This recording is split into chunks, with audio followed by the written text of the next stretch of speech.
उसके बाद आएगा आपका रिफ्रैक्टिव इंडेक्स, उसके बाद स्ट्रेन। स्ट्रेन क्या होता है? Change in dimension per unit initial dimension. शाबाश। एंगल, कौन सा एंगल है ये? प्लेन वाला। सॉलिड एंगल, एवोगैड्रो नंबर,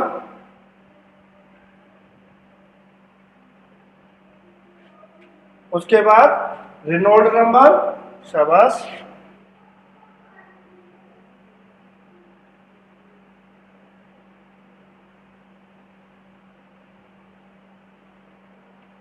इसको हम एनआर से डिनोट करेंगे। इन सभी का एक ही फार्मूला होता है। क्या होता है? बड़ा मुश्किल फार्मूला है, M0 L0 T0, है ना मुश्किल? शाबाश। ये क्या है? डायमेंशन लेस होते हैं। क्या होते हैं ये? Dimension less. और इसी की कड़ी में एक और आता है आपका स्पेसिफिक ग्रेविटी। शाबाश। Specific gravity. इन सभी का क्या होता है फार्मूला? M0 L0 T0। क्या होगा? M0 L0 और T0। नेक्स्ट हम करेंगे आपका एंगुलर स्पीड। क्या है? एंगुलर स्पीड, फ्रीक्वेंसी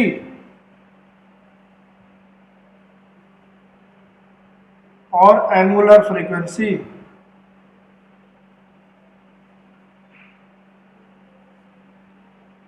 इन सभी का एक ही फार्मूला होता है। क्या? 1 टाइम पीरियड, 1/t। और आप क्या करेंगे? t-1। क्या हो जाएगा हमारा? t-1। अब मैं आपसे पूछता हूं वेवलेंथ का क्या होगा? शाबाश। जो लेंथ का था, बहुत अच्छे। वेवलेंथ का क्या होगा? जो लेंथ का था। शाबाश। और लेंथ का क्या था हमारे पास? L। बहुत अच्छे। इसको लोग पढ़ते हो आप लोग, बहुत अच्छे। अब करेंगे हम क्या? Rate of flow. क्या करेंगे हम? Rate of flow. Rate of flow क्या होता है? जब भी किसी पाइप से या कहीं से भी हमारा लिक्विड फ्लो करता है, कोई भी लिक्विड फ्लो करता है, पानी फ्लो कर रहा है, तो वो क्या होगा? उसमें क्या? Volume flow. शाबाश। Rate of flow. और रेट ऑफ फ्लो क्या होता है हमारा? कोई भी liquid volume divide by time, कितना वॉल्यूम पर यूनिट टाइम में फ्लो कर रहा है। तो वॉल्यूम का क्या हो गया हमारे पास? L3। टाइम क्या होगा? T। तो L3 T-1। आज बड़ा इंपॉर्टेंट फार्मूला करेंगे जो हमने 9th क्लास में पढ़ा, अभी हुआ है थोड़ा सा। G क्या बोलते हैं हम इसको? Universal gravitational constant. ये बात ध्यान रहे कि ये क्या है? यूनिवर्सल कांस्टेंट है एक तरह से, इसकी वैल्यू कभी भी चेंज नहीं होगी। ठीक है? तो हमने क्या पढ़ा था पहले? Formula F = G m1 m2 upon r²। शब्द। सो इस फार्मूले को मैं थोड़ा सा शॉर्ट में बता देता हूं कैसे हमने ड्राइव किया। इस बार भी हम ड्राइव करेंगे और ये इसी से मिलता जुलता हमारा नेक्स्ट क्लास में भी, हमारा 12th क्लास में हम पढ़ेंगे। फार्मूला आएगा हमारे पास F = Q1 Q2 upon r²। ये फार्मूला, ये दोनों एक ही तरह के मिलते जुलते, इसलिए मैं थोड़ा सा बता देता हूं। डिटेल में हम नेक्स्ट क्लास में करेंगे हम। सो GM1 M2 क्या होगा हमारे पास? यहाँ पे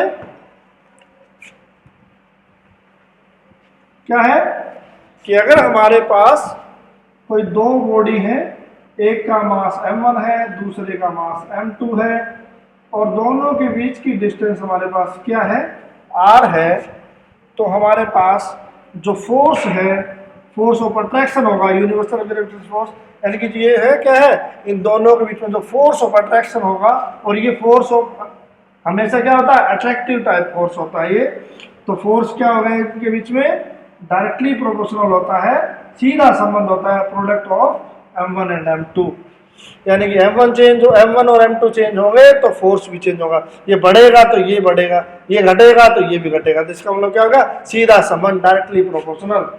और दूसरा होता है inversely proportional, square of the distance between them, तो इसको हम क्या बोलते हैं, इनवर्स स्क्वायर लॉ। इनवर्स का लो, ये बढ़ेगा तो ये घटेगा, ये घटेगा तो ये बढ़ेगा, और इनवर्स है, स्क्वायर है, इसलिए हम इसको क्या बोलते हैं, इनवर्स स्क्वायर लॉ।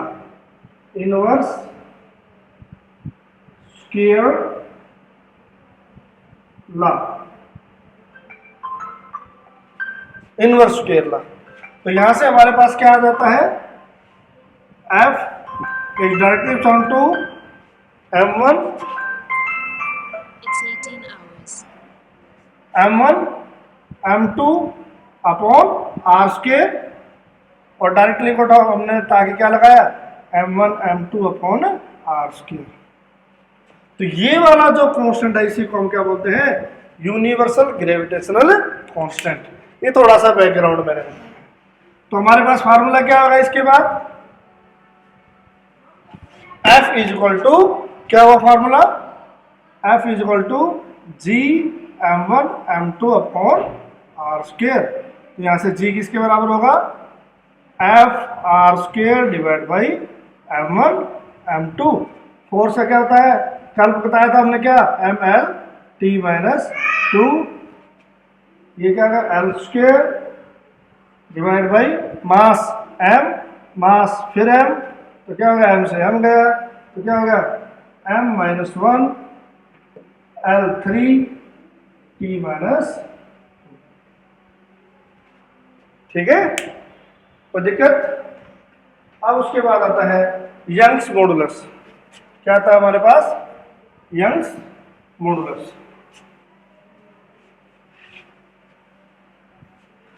अब हम यंग्स मॉडुलस के बारे में पढ़ेंगे। तो यंग्स मॉडुलस का फार्मूला क्या होता है हमारे पास, जो अपने मैंने बताया था, यंग्स मॉडुलस हो, बल्क मॉडुलस हो, मॉडुलस ऑफ रिजिडिटी हो, सभी का फार्मूला एक ही है, जो हमारा किसका, इलास्टिसिटी का होता है हमारे पास। और इलास्टिसिटी का फार्मूला क्या था, हमने जो पढ़ा था, हमने क्या पढ़ा था, हमने शाबाश, क्या पढ़ा था, m l माइनस 1, क्या था, m l minus 1 t minus 2। शाबाश, इसका लोग याद करके लेके आए हैं हम लोग, बहुत अच्छे। इसके बाद आता है हमारे पास विस्कोसिटी। विस्कोसिटी, इसको हम ईटा से डिनोट करेंगे। तो ये फार्मूला हमने याद रखना है, विस्कस जो फोर्स होता है वो होता है 6 पाई ईटा आरवी। और ये हम करेंगे, छोटा सा क्विक रिव्यू करवा देता हूं आपको, कि अगर मान लिया कोई स्फेरिकल बॉडी है, आर रेडियस है, वो अगर पानी में गिरेगी, v वेलोसिटी से गिर रही है, तो उसके ऊपर लगने वाला जो फोर्स होगा वो कितना होगा, वो ये फोर्स होगा।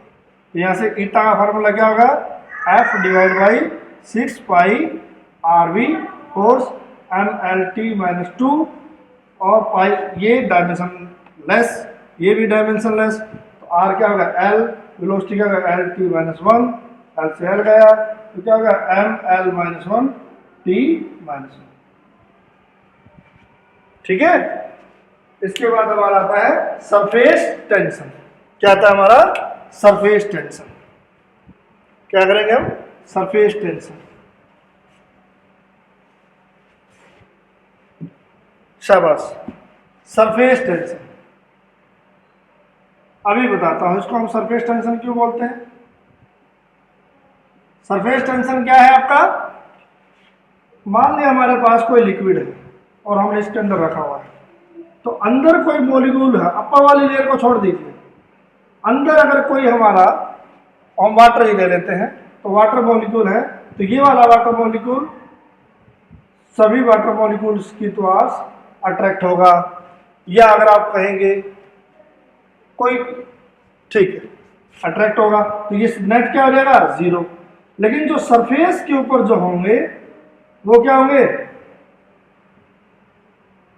ऊपर की तरफ कोई फोर्स नहीं खींच रहा होगा इनको, क्योंकि ऊपर क्या है, एयर है, तो ऊपर कोई फोर्स नहीं होगा। तो जो अपर जो लेयर में जितने भी एटम्स हैं या आपके मॉलिक्यूल्स हैं, जो अगर हमने वाटर लिया एग्जांपल, तो मॉलिक्यूल्स हैं, तो ऊपर वाली लेयर के ऊपर क्या होगा, हमेशा एक फोर्स लगा होगा, खिंचाव होगा, और इसी की यानी कि टेंशन होगी, इसी को हमने क्या कहा, सरफेस टेंशन। सरफेस के ऊपर टेंशन है हमेशा, और सरफेस के ऊपर टेंशन है तो वो क्या होगा, फोर्स लग रहा है हमारा पर यूनिट लेंथ, और फोर्स क्या है, mlt-2, शाबाश, लेंथ l, और ये क्या होगा, mt-2, या लिखना चाहो तो l0 भी लिख सकते हैं। क्या लिख सकते हैं, l0 लिख सकते हैं। इसके बाद आता आपका मोमेंट ऑफ इनर्शिया। तो इस पे थोड़ा सा आगे बढ़ने से पहले मैं आपको दो फंडामेंटल चीज बता देता हूं। Anything multiplied by length will become moment.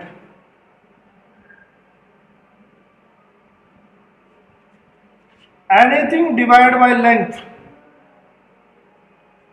will become gradient. अब एक बात समझिए, ये क्वांटिटी है तो हम क्या लिखेंगे, जैसे हमने क्या कहा, मास इनटू में लेंथ, तो क्या लिख देंगे, मास का मोमेंट है, तो क्या कहेंगे हम, moment of mass.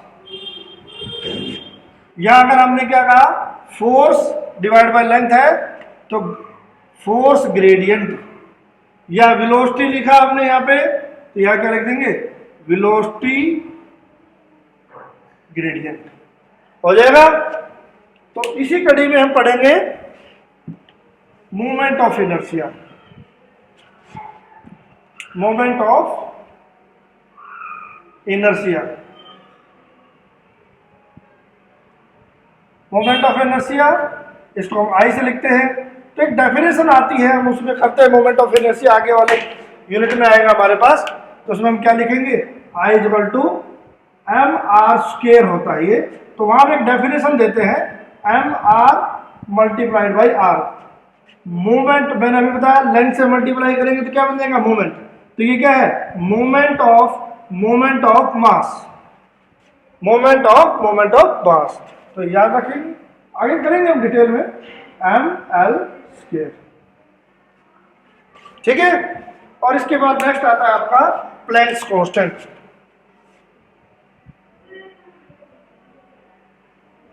Planks constant h, तो हमें पता है E is equal to h nu होता है। ये न्यू क्या होता है यहाँ पे, frequency, E energy, h Planck's constant.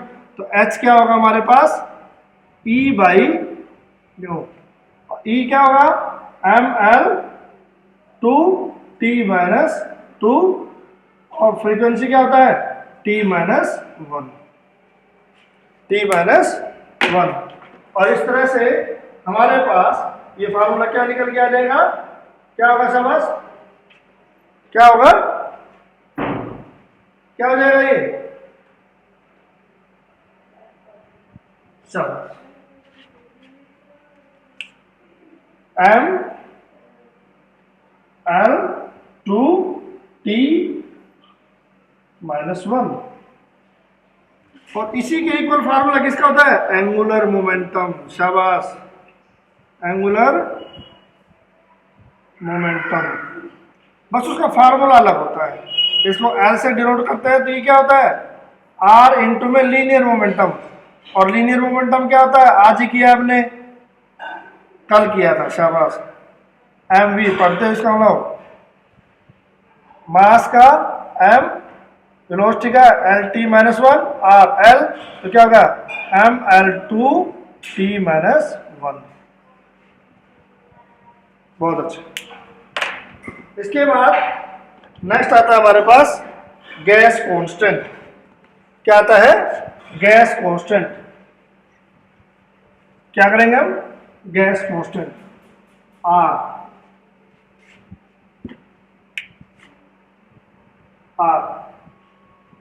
That is your gas constant. ये आप केमिस्ट्री में आप पढ़ेंगे तो ये हमारे फिजिक्स में भी आएगा। केमिस्ट्री में क्या पढ़ते हैं, ideal gas equation PV is equal to nRT। तो ये जो R है ये आपका क्या होगा, गैस कांस्टेंट होगा। तो R क्या होगा, PV divide by NT। P क्या है, प्रेशर, प्रेशर क्या होता है, force per unit area, volume, N amount of substance mole में होता है, T क्या होता है, टाइम नहीं है ये, टेम्परेचर, शाबाश, केल्विन।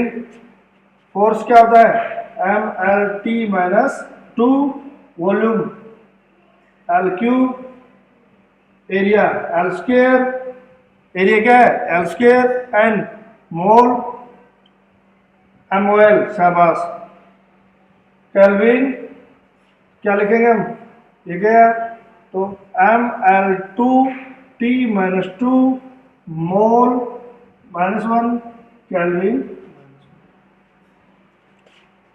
और आज के लेक्चर का लास्ट डायमेंशन फार्मूला और भी है आपकी बुक्स में, जो भी बुक्स है आप उनमें से कर सकते हो, लेकिन मैं आपको ये लास्ट ही कराऊंगा। ये होगा हमारे पास चार्ज, क्या होगा हमारा, चार्ज,